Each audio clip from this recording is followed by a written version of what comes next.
റഷ്യയെ തകർക്കാൻ പാശ്ചാത്യ രാജ്യങ്ങൾക്ക് കഴിയില്ലെന്ന് റഷ്യൻ വിദേശകാര്യമന്ത്രി. റഷ്യ യുക്രൈൻ സംഘർഷം തുടരുകയും പാശ്ചാത്യ രാജ്യങ്ങൾ റഷ്യയ്ക്ക് തടയിടാൻ ശ്രമിക്കുകയും ചെയ്യുന്ന സാഹചര്യത്തിലാണ് വിദേശകാര്യമന്ത്രിയുടെ തുറന്നുപറച്ചിൽ. റഷ്യയെ പരാജയപ്പെടുത്താൻ പാശ്ചാത്യ യുദ്ധപരിധികൾക്ക് സാധിക്കില്ലെന്ന് വിദേശകാര്യമന്ത്രി സെർജി ലാവ്റോവ് പറഞ്ഞു. യുക്രൈൻ സംഘർഷത്തെ നാറ്റോയും യൂറോപ്യൻ യൂണിയനും തങ്ങൾക്കെതിരായ ആയുധമായി ഉപയോഗിക്കുന്നുവെന്ന് ലാവ്റോവ് പറയുന്നു. കിർഗിസ്ഥാനിലേക്കുള്ള ഔദ്യോഗിക സന്ദർശനത്തിനിടെ ജൂൺ 29-ന് കിർഗിസ്ഥാൻ വിദേശകാര്യമന്ത്രി ജീൻബെക് കുലുബേവുമായുള്ള ചർച്ചകളിലാണ് അദ്ദേഹം ഈ പരാമർശം നടത്തിയത്.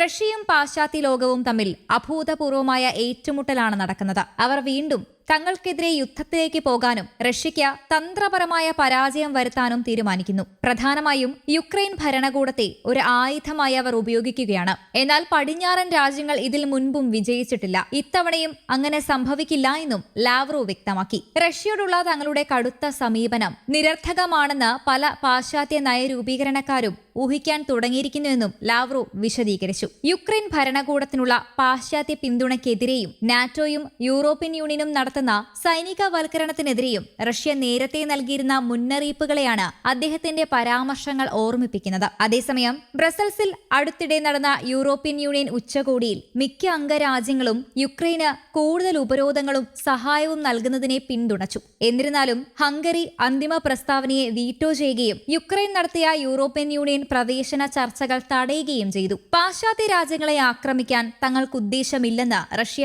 ആവർത്തിച്ചു പറഞ്ഞിട്ടുണ്ട്. അസംബന്ധമെന്ന് പറഞ്ഞുകൊണ്ടാണ് റഷ്യ ഈ വാദങ്ങളെ തള്ളിക്കളഞ്ഞത്. അംഗരാജ്യങ്ങളിലെ പൗരന്മാരിൽ നിന്ന് പണം തട്ടുന്നതിനായി നാറ്റോ വ്യാജ ഭീഷണികൾ സൃഷ്ടിക്കുകയാണെന്ന് റഷ്യൻ പ്രസിഡന്റ് വ്ളാഡിമിർ പുടിൻ ആരോപിച്ചു. 2022-ലാണ് യുക്രൈനെതിരെ റഷ്യ യുദ്ധം ആരംഭിച്ചത്. തുടർന്ന് യുഎസും യൂറോപ്യൻ യൂണിയനും ഉൾപ്പെടെ സമാധാന ചർച്ചകൾക്ക് ശ്രമിച്ചെങ്കിലും റഷ്യ തള്ളിക്കളഞ്ഞിരുന്നു. വെടിനിർത്തൽ വേണമെന്ന ട്രംപിന്റെ ആവശ്യവും പുടിൻ തള്ളിയിരുന്നു. എന്നാൽ ഇപ്പോൾ കടുത്ത സാമ്പത്തിക മാന്ദ്യത്തിന്റെ പടിവാതിക്കൽ എത്തി നിൽക്കുമ്പോൾ നിലപാട് മാറ്റിയിരിക്കുകയാണ് പ്രസിഡന്റ് വ്ളാഡിമിർ പുടിൻ. യുക്രൈനുമായി സമാധാന ചർച്ചകൾക്കൊരുക്കമാണെന്ന് പുടിൻ വ്യക്തമാക്കി. റഷ്യയുടെയും യുക്രൈന്റെയും പ്രതിനിധികൾ സമാധാന ചർച്ചയ്ക്കുള്ള തീയതി ഉടൻ തീരുമാനിക്കുമെന്നും പുടിൻ വ്യക്തമാക്കിയിട്ടുണ്ട്.